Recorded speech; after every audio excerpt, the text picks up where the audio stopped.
refer to you as such, because that is how I will initially view you.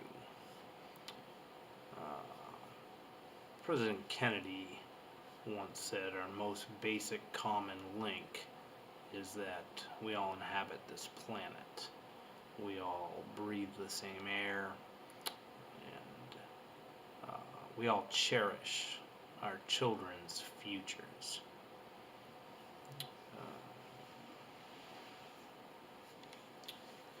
And that we are all mortal. So, as such, this channel has no place for hatred based on groups, irrespective of their deeds. That is to say that blind racism or religicide has no place here. With that out of the way,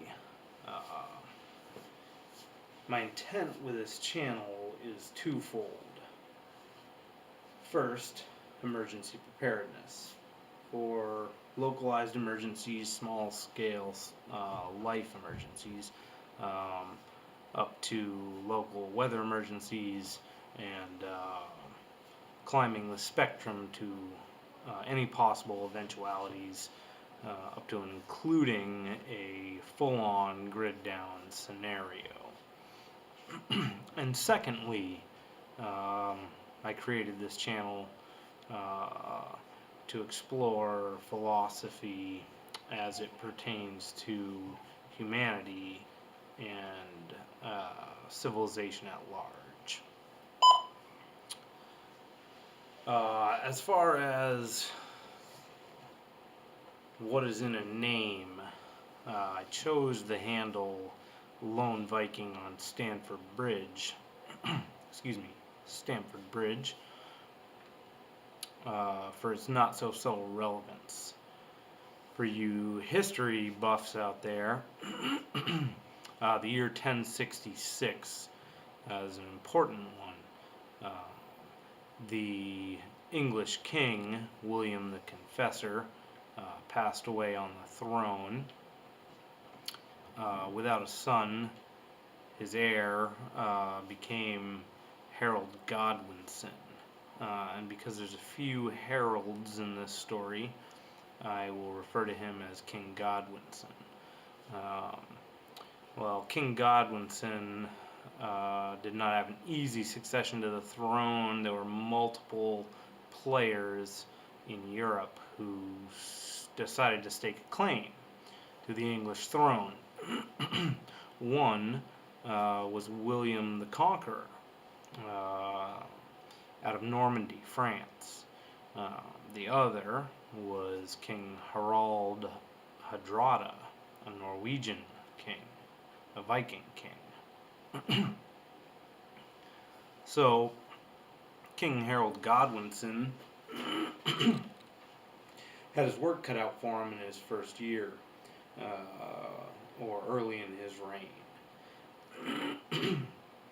And he initially was defending his southern coast of England, mostly worried about William the Conqueror's small navy that he was building just on the other side of the English Channel.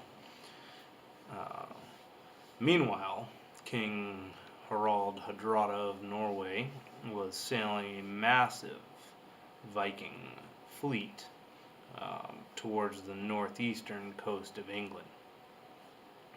They made landfall, I believe, sometime around September of 1066.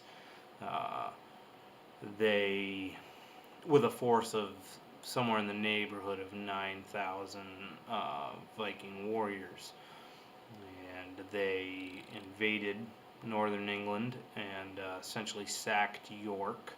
I believe it was the Battle of Fulford. King Hardrada and the Vikings were victorious, and they believed the new King of England, King Godwinson, to be in a tough spot and unable to mount any significant defense or counterattack against their invasion. They knew that he had his hands full with William the Conqueror's possible crossing of the English Channel. So the Vikings did what Vikings did, and they set up camp some distance east of York, I believe, near Stamford Bridge. And it was a particularly hot September, and the Vikings reportedly had left most of their armor with the ships in the river some miles away. And they were lounging about the river on both sides, the west side and the east side of the river. And they were awaiting resupply as well as some concessions of sorts from the English, not anticipating an army to march against them. Well, King Godwinson raised an army rather quickly that he had prepared earlier in the summer for the potential of a Norman invasion, which would occur shortly thereafter, and was able to mount a timely response. He raised an army of, the numbers vary, but roughly in the neighborhood of 10 to 15,000 well-armed and equipped English soldiers, and Godwinson marched them day and night for roughly 4 days. And they arrived on the west side of the river, east of York, and surprised the lounging Vikings. Many of them didn't have their armor. They were back with the ships. There was a large few thousand of the Viking force was back guarding the fleet, and the English army, fully ready for battle, marched over the hill. A cloud of dust. The Vikings were in a scramble to get across the then quaint bridge, Stamford Bridge. Keep in mind that this was a footbridge, or maybe the size to handle small carts. And as the Vikings scrambled to get across the bridge and try to get to any semblance of a formation and weapons and armor, likely drinking plenty of mead, the English approached quickly, and this story is as follows. Often it's said that history is written by the victors. Well, the story was recounted in English history, not Norse history, which gives it some semblance of possible truth. Apparently, as the English approached and fought off the front guard, one lone berserker, bear warrior, elite Viking warrior, held the bridge against the entire onslaught of somewhere in the neighborhood of 10 to 15,000 English soldiers.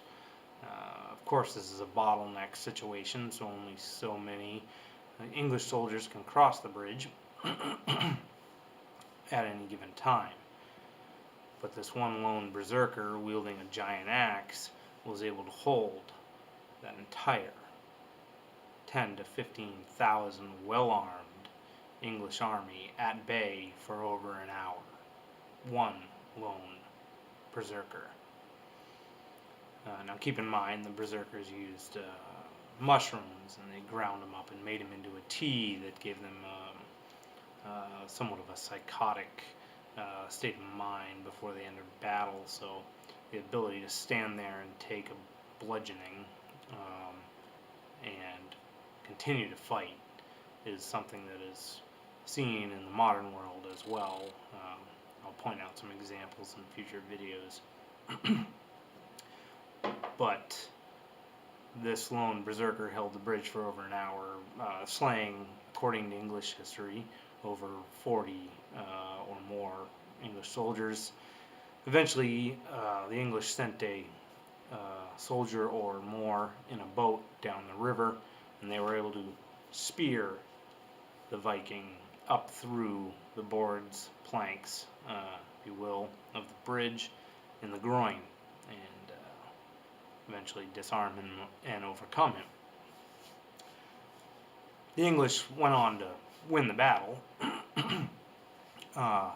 and shortly thereafter had to double time south to fight William the Conqueror's invading force from France, and eventually lose to William the Conqueror, and the Norman invasion is what it is today. But the relevance to me is clear, that sometimes you just need one man or woman with conviction to stand up to a superior force. And there are systemic issues today, and we'll be exploring some of those issues. And in no way is this disparaging or meant to be disparaging to my government, our government, or any other. It's more an analysis of where we are at as a civilization, how we spend our time, how we get our sustenance. So we'll be exploring all those different issues, but those will come later. I'm gonna get my feet wet by doing some how-tos on the prepper end of things before I get too deep. So,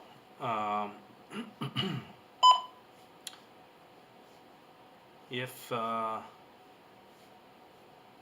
we ever meet, hope it is as brothers. I am the Lone Viking on Stamford Bridge. Stay tuned.